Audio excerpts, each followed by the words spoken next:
Good afternoon. Thank you for joining us. My name is Carlita. I'd like to welcome you to Ask the Expert, a summer at camp with Mr. John Willson. Today's webcast is part of a National Resource Center on ADHD Ask the Expert series.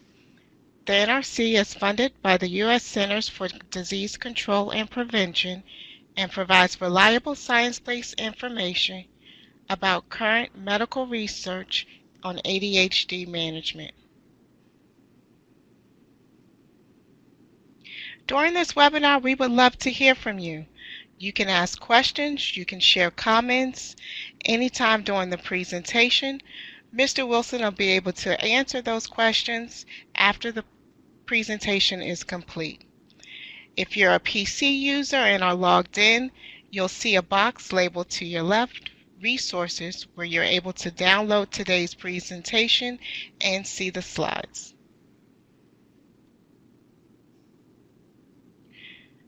If we don't get to your question today, we do have health information specialists that are available Monday through Friday between the hours of 1 and 5 p.m.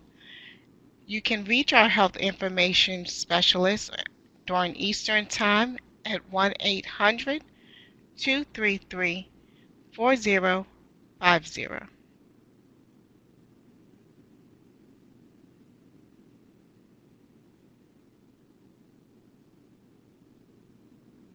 And now for today's expert. I am pleased to introduce Mr. John Willson. He is the director of SOAR Camp. Mr. Willson received his undergraduate degree in sociology from Texas State University in 1990, and upon completion, he spent a year at Boulder at the University of Colorado studying experiential education and outdoor leadership. He then moved to Chicago, Illinois, and completed his Master's of Science in Outdoor Therapeutic Recreation Administration and the George Wilson Williams College of Aurora University in 1993. John has spent 30 years working with youth and youth programs with the emphasis on youth diagnosed with LD and ADHD. He joined SOAR in a venture program specifically to serve the youth with learning disabilities and attention deficit hyperactivity disorder as a summer wilderness instructor in 1991, and after completing his master's degree, he returned as a semester course instructor on the Appalachian Trail in 1993. John became SOAR's director of camps in 1994, and in 2013 he became the executive director and actively presents to teachers, parents, professionals in local, state, and national conferences. I am honored to introduce to you today's speaker, Mr. John Willson. Mr. Willson? I am thrilled to be with all of you, and I wanted to give you a chance to figure out the best possible ways to have your kids have a remarkable summer experience. So, without jumping too much further into it, let's go ahead and begin with the very most important thing, and that is the needs of your child. So, I am a firm believer in looking at things from a strength-based continuum. It is so much easier and more fruitful for everybody to grow the things that are right about your children than to try and correct the things that are wrong. And as as more becomes right about your child, the more that encompasses and begins to eclipse some of the areas of significant challenge. So the first thing I want you to do is I want you to think about your child's strengths and then what their potential needs are. Also look at your child's interests. My son loves to go backpacking, so an adventure program is perfect for him. My daughter is a competitive dancer, and so are there specific opportunities that might help them really invest in the things that they love to do? The next thing that I want you to take a good, honest look at is what are your child's needs for supervision? one of the reasons I'm giving this workshop is SOAR is probably the world's largest summer camp program, specifically dealing with kids that have learning disabilities and ADHD. And as such, we'll serve between our campuses in Florida, Wyoming, California, and North Carolina about 700 students. And our ratio is 1 to 4. So what kind of ratio will your child be successful in? Are they going to be okay if they have, like many camps, a ratio of 1 to 10 in some circumstances? Or does your child need, a better staff to student supervision? And then finally, I think it's really important to look at what kind of structure is necessary. At many camps, kids are expected to get from one activity to the next on their own. In programs like SOAR, students are always supervised and not left unattended. Sometimes we find that with impulsive kids, they have the darndest way of getting into the weirdest sort of situations. So determine the needs of your child and let that be kind of your start point. What are the needs of your family? And these are some really honest questions. How long are you prepared to have your kid away? What kind of financial resources are there? There are local day camps that might fit the bill, all the way up to sleepaway camps that can get expensive. What are the needs of the siblings? Are you sending all of the kids to camp? Are you just sending one kid to camp? Do the kids need a break from each other? And then the really honest question is, it's okay. I was one of these kids. I know that I was exhausting as a child, and that camp at summertime was an opportunity for my parents to just take a breath and reset for them, and it was important for them to kind of refresh and invigorate while I was off having these extraordinary adventures that helped me become the person who I am today. And so, what are the respite needs of your family? And that's an okay question to ask, and you shouldn't feel guilty about asking it. It's okay to want to have a break. What's the again, as I mentioned earlier, what is the direct service staff to student ratio? And often the ratio is generally different from the one advertised. So sometimes programs will say, hey, we have a 1-to-5 staff to student ratio, but they're including all of the personnel at the camp. And so you specifically want to ask, how many instructors are going to be, how many counselors are going to be with my son or daughter in what size group? A staff ratio of 1 staff to every 3 or 4 students typically tends to be something that creates a structure that helps kids, especially kids like ours that are impulsive, be successful. What are the qualifications of the direct care service staff? Many programs hire staff with a very wide variety of skills. Sometimes it's campers who become staff. Sometimes it is high school students or first-year college students. Look for programs that hire counselors that have some experience working with kids, especially knowing that the instructors who are going to be working with impulsive kids need to have a couple really important characteristics. Those include patience. Those include the ability to stay organized. Those include the ability to be flexible and kind of roll with the punches. And then also, some experience working with other kids. It is not particularly appropriate if you are a young person and you want to get into the camp counselor business to cut your teeth on students like the ones we serve, because our kids tend to require a little bit more of the instructors than neurotypical kids. Another question that I really encourage folks to ask is, how does the program identify and develop the strengths and abilities of campers? And this speaks right back to the very first thing I began with, which is focusing on strengths and abilities. We see camp as a way to really accentuate and help kids walk home when they get home to feel just tremendous about the things that they accomplished and what's right. Many campers come home knowing much more about their areas and challenges and frustrations that they do their strengths and abilities in a normal summer situation. And that is the kind of situation you desperately want to avoid. You certainly don't want to have a summertime camp experience that's fraught with anger and frustration and having been surrounded by adults that were impatient and inflexible. Look for a program that encourages them to focus and develop their strengths and talents and abilities. And ensure the staff capitalize on those strengths and abilities throughout the entire course. And how do they do that? How do they encourage the students? What kind of protocols do they have in place to make sure that that the kids begin to see themselves in remarkable, wonderful ways? How does the program communicate back to you what the kids experienced? Do they send home a report? At SOAR, we call ours an achievement report, and it's because it really is focused on what your child achieved while they were with us. So, that's an important question to ask. How do I get information back about my child's experience?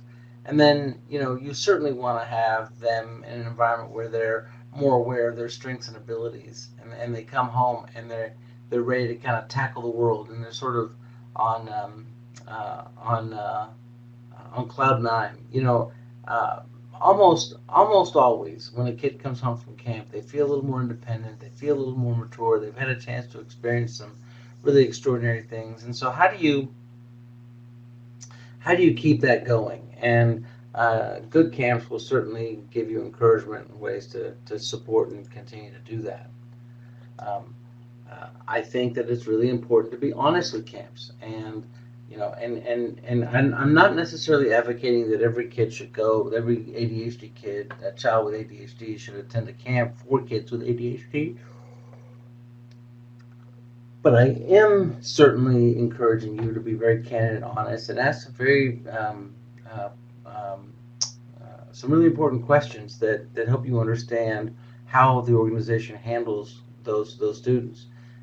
Given the fact that there are now 1 in 5 students are dealing with some type of learning disability or ADHD, it's important to recognize and know that the camp should have protocols for how they're going to handle some of the more challenging aspects, like impulsivity or challenges with organization. Is the program up to date with the most current information about these kids? How do they continue to make sure that they're up to date on best practices? Are they built specifically to accommodate these kids, or have they found ways to accommodate this population as just part of their service? Or, sometimes it works, sometimes it doesn't. And those are important things you need to know. I think there are kids out there that are diagnosed with ADHD that'll excel at any camp, and that's great. And that really opens up your opportunities and your abilities. But there are others of those students that will really need an opportunity designed just for them. And I'm gonna tell you a quick story from my personal experience. My son, his name is Jay, and he is fairly severely ADHD. He attended SOAR and had great success, but he was very much a typical SOAR kid. We had him attend the church camp that all of his peers go to, and he was put into a group, and I was looking online and I saw pictures of him, and he's a pretty happy kid, and I couldn't find a single picture of him smiling. Now, because I'm in the camping industry, I knew the director, and so I gave him a call and I said, hey, I could just get this weird feeling something's going on with Jay based on the pictures I'm seeing. And I had others in my office say, you're being one of those dads. And so, he did me a very big favor, and he checked on Jay, and he said, no, everything is fine. And that's what Jay told him. But when Jay came home from camp, what we came to learn was that the kids were bullying him in subtle ways, and the camp counselor just really didn't know how to handle it, so he chose to ignore it. Now, that's not to say that that's going to happen at every different kind of camp experience, but certainly you have to recognize what kind of environment does your son or daughter going to need this summer that is going to allow them to have this experience be one that brings them up and has them poised and ready for the next school year, which is not necessarily going to be easy. And what are some of the situations that they find are going to be pitfalls? It almost always has to do with the people that are working with your kid. And you can find a really remarkable opportunity at a regular summer camp for an instructor who really changes your son or daughter's life. I did at a camp called Camp Manitowish up in Minnesota many years ago. That instructor really opened my eyes to a love for the outdoors that has carried me through my adult life. Um, but inversely, I was involved with a scouting program that just the adults didn't understand who I was and what my needs were, and thought it was funny that the other kids would break down the tent on top of me, and so really get a sense of who the people are that are going to be spending time with your child, because I think that's one of the more critical aspects to finding and choosing a really good program. What is the protocol for distributing medication? Uh, many of the students that we serve are, and so be sensitive to making sure that there's a protocol that doesn't single out your child. The worst possible situation is at the cafeteria. Someone says, "Will James please come to the nurse's office to take his afternoon meds?" Now, I am sure that is not going to be happening, but you do want to make sure that you ask the question, how do you handle medications?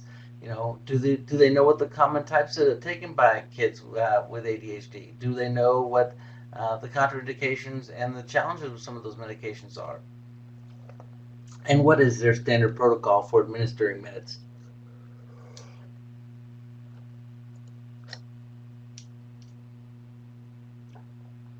I've already referenced earlier, but what type of feedback system is utilized between you and the camp? Sometimes, and again, I fully admit that I was a bit of a hovering parent when Jay had his church camp experience, but by design, typically camps do not want campers and parents interacting with each other, and there's a really good reason for that, and that is that homesickness, which by the way is a remarkable thing, because it has a place. It creates an opportunity to work through angst in a healthy, purposeful way that allows you to build up some of those skills to be more resilient in the future. There's a wonderful book called Homesick and Happy. But how do you get feedback to and from the camp? Does it have a review of your kid's performance, of your camper's performance? Is there a component offering feedback indicating strengths? Again, that's really important to me. I keep going back to focusing on strengths, nurturing the gifts that kids have. Were there goals that were established for the typical time at camp, and were they able to work towards some of those goals? And then finally, does the report have some type of recommendation regarding continued growth or maturation of your child? Now, not every program is going to do something like this, but if they do, that's an absolute value added to you, because you can take that information and you can share it with teachers, you can share it with counselors, you can share it with other adults that are in your child support network. Um, sometimes our kids have challenging behaviors, and so how do the staff handle problem behaviors? Consider setting up a scenario that you've seen in your own home and ask the school or the camp how they might handle that situation. Again, that kind of honesty is really excellent. Sometimes we have parents who are afraid that their kid isn't going to get enrolled, and so they don't give us all the information. But I tell you, the more information that camp has in making a good decision about whether or not it's going to be a good choice, the better off you and your child are going to be for them having that information. Do they use a variety of techniques that help young people get the most from the experience? What do they do if a negative behavior does occur? And do they have some type of behavior management philosophy? And there's a whole host of ways that programs can deal with and handle behavior challenges. Does the program utilize behavioral components to provide healthy structure and consistency? We are a big fan of natural and logical consequences, and we also really support making sure that kids are encouraged and nurtured and given praise for very specific positive actions, not just general fluff or find some way to say, hey, great job, but much more specific, like hey, I saw that you noticed Jimmy was struggling when he was carrying his backpack, and you went right over there and helped him put it on his back. That was awesome. I really appreciate you did that. That is some nice looking out. That is a much more powerful way to give that child feedback than, hey, you're doing great. What kind of dietary modifications are in place or even possible? In this day and age, you're seeing many more food allergies. You're seeing, in Lord knows we've got picky eaters that come to SOAR. And food is critical to the camp experience. It affects morale, it affects health, it affects the kids' overall impression of camp. We do some really interesting things. We like high protein, and we really try and avoid foods that have yellow and red dye. We find that those tend to be particularly behavior-inducing additives that by controlling the consumption of those, we can certainly help set ourselves up for success. But the food is kid friendly. Kids are having spaghetti. We do peanut butter and jelly. One of the favorites is we call it SOAR pizza, and essentially it's a flour tortilla with your choice of fixings, and on the inside you put spaghetti sauce. You can put pepperonis, mushrooms, mozzarella cheese, green peppers, whatever you want on it, and then you basically cook it like a quesadilla. Big favorite here at SOAR. Does the menu avoid potential behavioral triggers? I kind of mentioned that. Caffeine tends to also can be a bit of a trigger. High levels of salt. Is the program willing to accommodate special dietary needs? Our program has limits to what we can do. We do not have a separate kitchen. We can cook food for kids that have severe peanut allergies. We can accommodate as best we can, but so what kind of accommodations can they make based on your kids' dietary needs? And finally, it may be interesting to find out if students are ever involved or get to select menu choices. We have a small component in our program when the kids are on expedition that they actually help put together and prep the menu, and so that's kind of a fun thing, and it's not typical that the kids get to decide what the menu is, but it's worth an ask.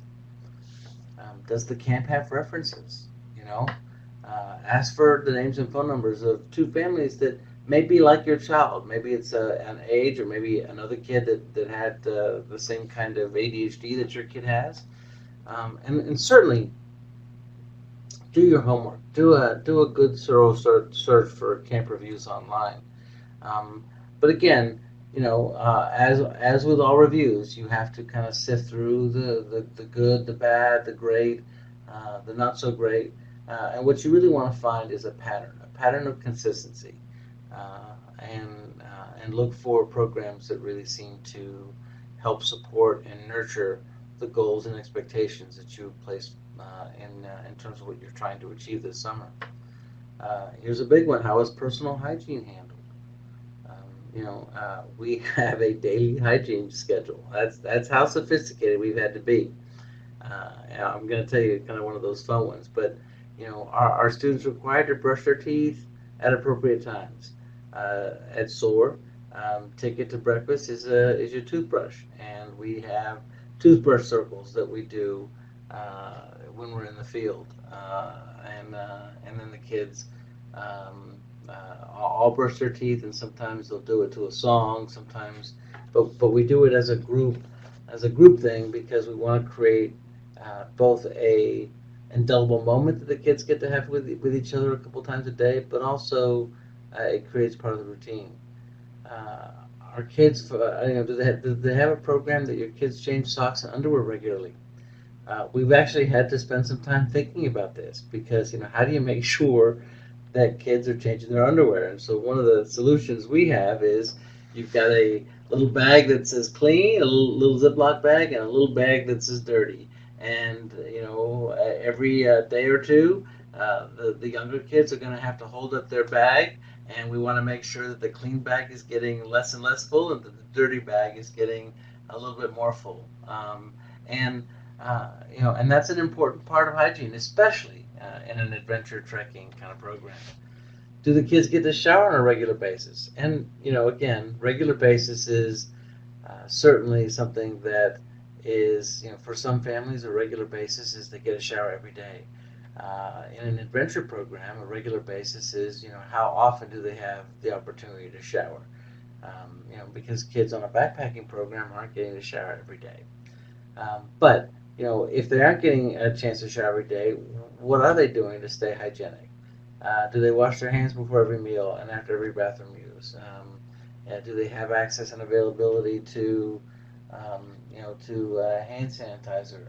Is the hand sanitizer supervised? All great questions that sometimes people take for granted, but with our kids, it's just a really, really important component to delve into and really see. Some of these answers will really help you understand whether or not these programs understand your child. Is the program accredited? Um, the largest accrediting body for camps is the American Camping Association, and they do a really excellent job of evaluating camps in regards to maintaining industry standards and having effective risk management. And so, if a camp is accredited by ACA, then you'll see their ACA logo on their printed materials and on their website. So I think that's an absolute indicator of of a standard of excellence that you can be comfortable with. Um, I also would really encourage you to involve your child in the decision. Ask your child to develop a list of questions that they would ask the camp counselor or camp representative. Figure out what your child wants to do. I mean, there are programs that are teaching kids how to adventure sports. There are Lego camps. There are sailing camps. There are adventure camps like mine. There are all kinds of absolutely wonderful programs all over the country that host and work with kids in really spectacular ways. And so, what really interests your kids? What what is it that would make that summer just that extra special thing that helps get them prepped and ready for their next experience? And let me, while I'm just on this point, you know, why is camp important? I think that for many folks, camp is that very special place where young people get to start to try on who they are going to be as an adult a little bit. They're away from their parents. They're utilizing some new skills. They are making new friendships. They are practicing important leadership opportunities. They are having a chance to be part of a team. And all of those skills parlay year after year into helping create a very well balanced adult. On the ACA website, there's a wonderful article and some videos about what what camp meant to professional adults that had demonstrated excellence in their field. I can tell you that my summer camp experiences were incredibly formative and helped guide me to the person that I am today. I will never forget the way my camp counselor handled some of the more challenging situations that he was dealt with when I was a camper, and the compassion and the kindness and the connection that helped create. Camp can be a remarkably wonderful, wonderful way for kids to explore and learn so much about themselves. And so, as such, if there is an initial investment from the kids, it'll further enhance the gains and the resources that they will take away from camp. I'm so delighted to have had a chance to share this information with you. Should you want to ask me any questions directly, you certainly are welcome to do so. My phone number is 828-456-3435, and our website is www.soarnc.org. I believe you can click on the home page of this workshop, and it'll take you right to our homepage. Thanks again for tuning in, and I wish you all the very best as you make a decision about what your child can do this summer. Thank you so much.